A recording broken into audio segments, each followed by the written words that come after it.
Boa noite a todos. Estamos aqui para falar sobre o nosso trabalho do seminário temático e o assunto desse seminário temático é o SUS, né? O SUS é o Sistema Único de Saúde, o maior sistema de saúde pública, um dos maiores programas de saúde pública do mundo. Um programa que atende mais de 200 milhões de pessoas. 200 milhões de pessoas. É muito grande. E nós temos um diferencial de outros programas, que o nosso programa é não contributivo e universalizado. O que significa dizer que o SUS brasileiro, nosso SUS, Sistema Único de Saúde, atende qualquer pessoa, de qualquer classe social, de qualquer gênero, sem acepção de pessoas, sem acepção de religião, de sexo. E ele é universalizado exatamente por causa disso, porque atende todos, inclusive estrangeiros, entram no Brasil para receber atendimento. Eles recebem atendimento emergencial. Os atendimentos em ambulatório, ele tem que ter o CPF, mas o atendimento emergencial, vamos supor, numa rodovia, nas cidades de fronteira, aonde as pessoas estão passando por situação emergencial grave, o hospital atende, a saúde atende e dá o primeiro socorro e dá o encaminhamento naquela pessoa. Então, o nosso sistema de saúde, ele é diferenciado, ele é o maior do mundo para nós. E tem um detalhe muito importante, que o nosso sistema de saúde está ancorado na Constituição Federal de 88. Ele é constitucionalizado. Significa dizer que não é um programa que qualquer governo pode mudar para lá ou para cá. Ele tem uma norma, ele tem uma lei federal, ele tem a Constituição Federal e ele é normatizado por várias leis federais. Mas o fato dele estar na Constituição Federal dá a ele a segurança de que ele não vai ser tirado por governo de segmento A, ideologia A, governo de ideologia B. O máximo que o governo pode fazer é manter o que está ou não manter alguma coisa ou melhorar aquilo que está. Mas ele não pode acabar, modificar grandemente. Para isso precisa de uma PEC, um projeto de emenda constitucional, né? Bem, na verdade o que ocorre é o seguinte, o nosso trabalho, ele vai tratar de vários aspectos, né? Nessa apresentação eu tenho que fazer um trabalho completo, tenho que passar pelo trabalho completo. E a primeira fase que nós queremos falar é sobre o histórico, o processo histórico de criação do SUS. Como que começou o SUS?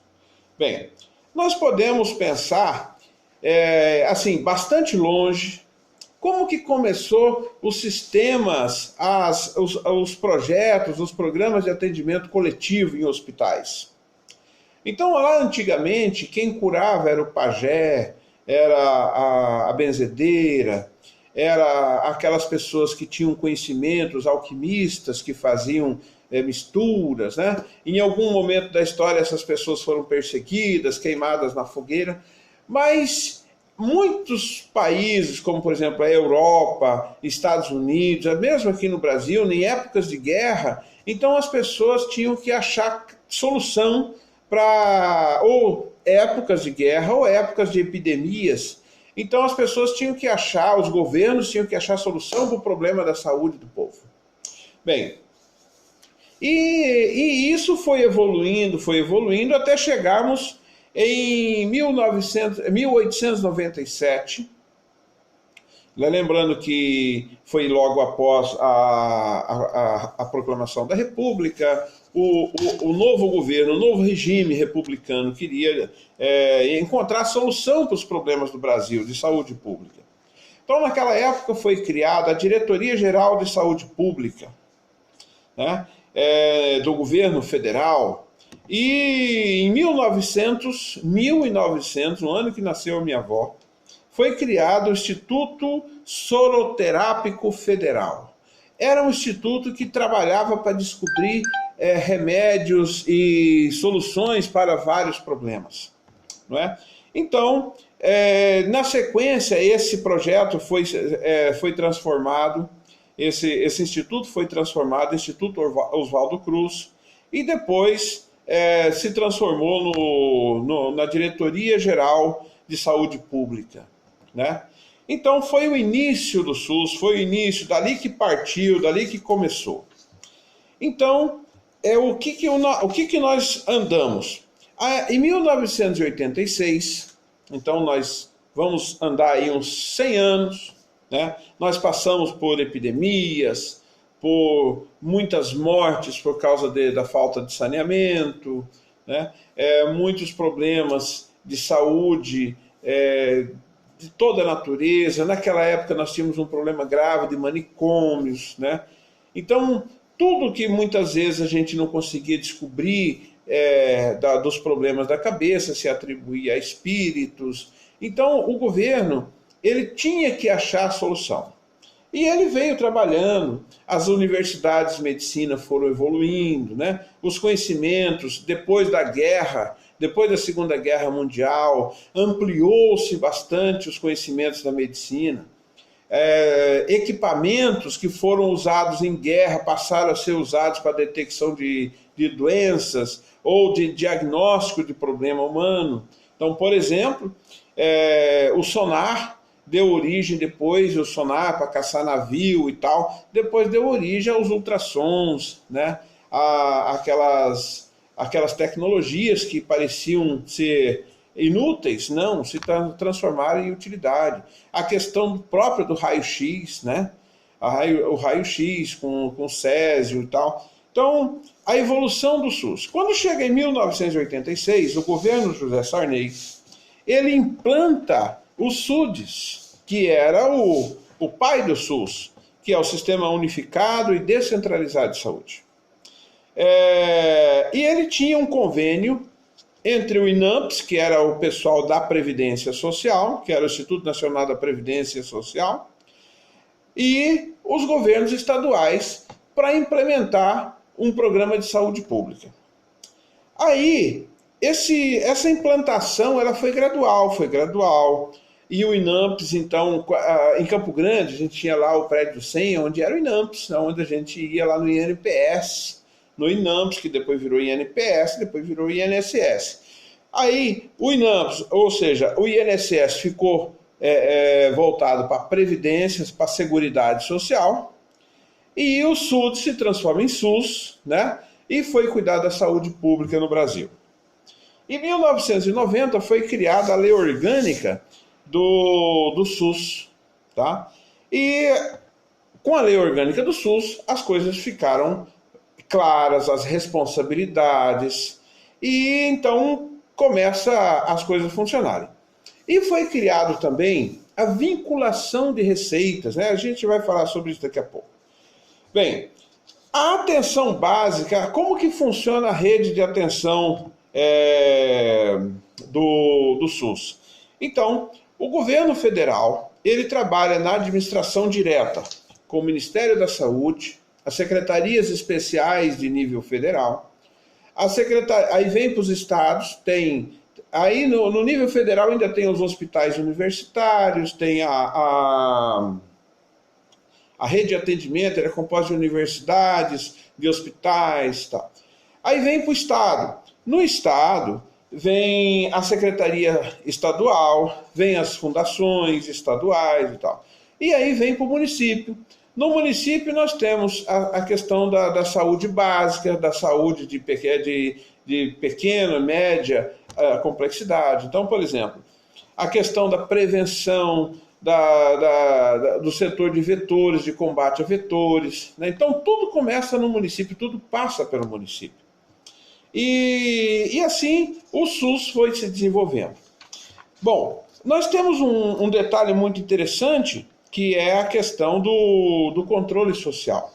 O SUS também passou por uma questão de passa por uma questão de controle social, que significa dizer que as despesas, os programas, os investimentos, as licitações, as aquisições, as contratações, os concursos para atendimento do SUS no nível municipal, estadual, eles devem ser apreciados pelo Conselho Municipal de Saúde, pelo Conselho Estadual de Saúde, que é o controle social.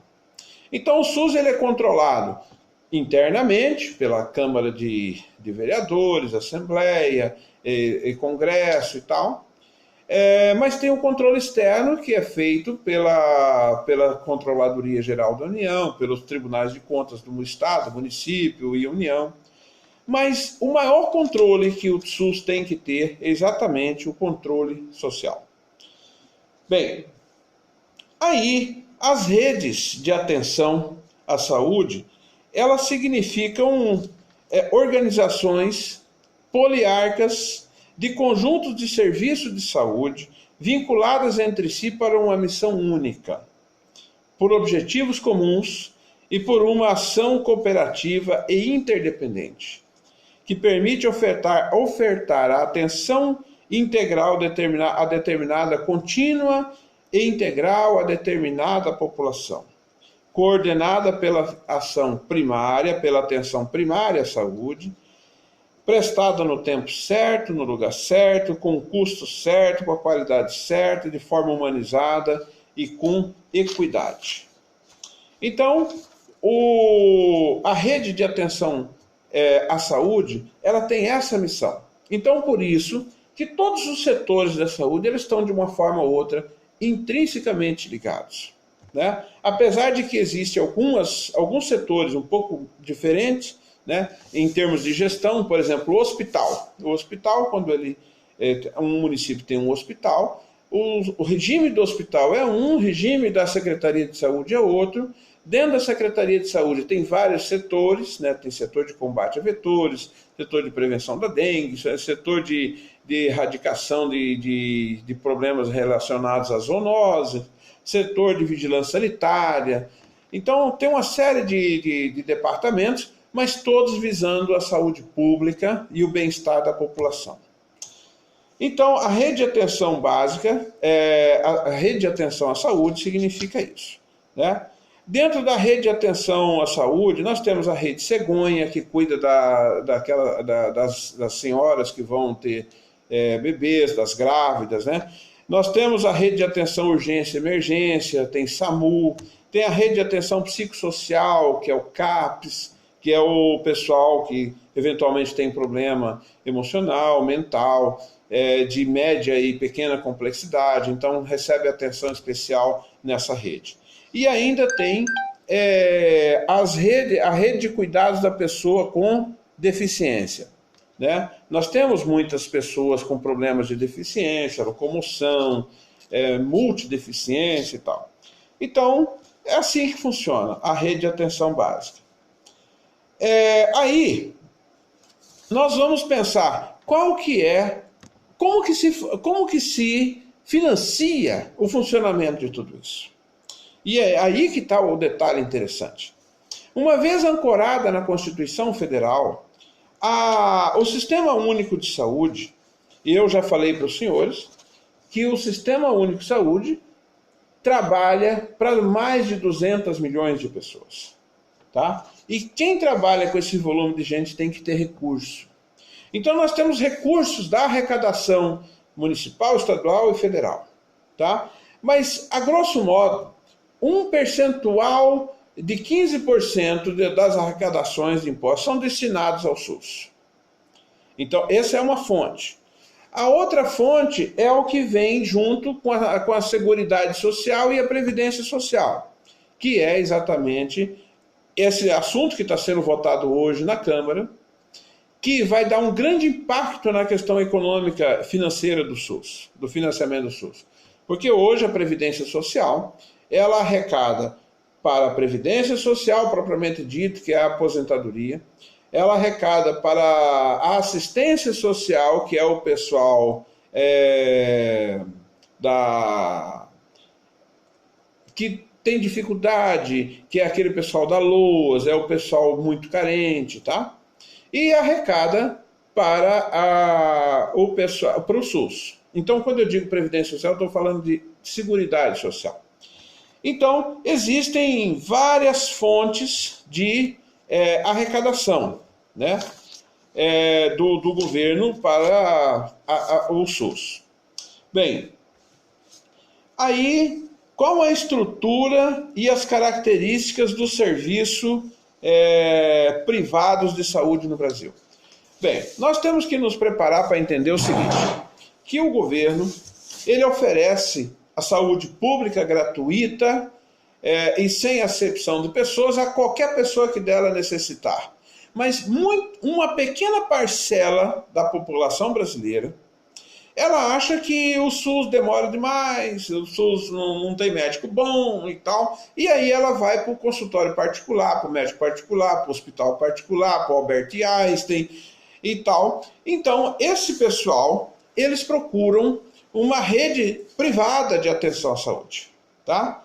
E essa estrutura é formada, como elas são privadas, elas são independentes, mas ela é formada de clínicas, de farmácias, de laboratórios, clínicas de toda a natureza, hospitais de alta complexidade, como é o caso do Albert Einstein, né? Então, assim é feito. E o governo criou, então, a ANS, que é a Agência Nacional de Saúde, que ela fiscaliza, ela corrige distorções de preço, então ela trabalha em torno da normatização, da regulamentação da saúde privada no Brasil. Então, aqui encerra o nosso projeto, a nossa proposta, e nós queremos dizer a todos vocês, eu quero dizer a todos vocês, que o Brasil passa por sérias mudanças. E o medo que a gente tem, ou o temor que nós temos, é que o SUS, que tem problemas de falta de recurso, problemas de gestão, agora com a atual reforma da Previdência, ela possa piorar bastante o quadro, né? Mas vamos torcer que pessoas inteligentes consigam se formar no curso de administração pública e ajudar um dia a descobrir novos caminhos para a solução desses problemas antigos. Então, muito obrigado e obrigado por todo o semestre que nós tivemos junto.